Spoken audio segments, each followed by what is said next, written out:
Pastor and a couple others, saw them first come up when they were kicking out the Echo Park homeless encampment, who was becoming self-sufficient to the point where they built their own restrooms, had their own shower, had a community garden and a kitchen. So in the process of sweeping that whole encampment, they put up these fences. Except you could not see through the fences as you can with these. It's already asinine to think that they put up fences around a public park, but we couldn't even see past the original ones they had up. I had to stand on my toes and put my phone over my fence to film the sweep that was happening, because they did not want people to see what was happening. They did not want this country or anywhere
I want Julian free!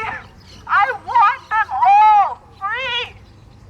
Like, you know, we tried not to look up to people, because in the end, they always kill our heroes. That's how COINTELPRO works. It revealed that they don't want a black messiah, so that's how Fred Hampton and MLK got killed.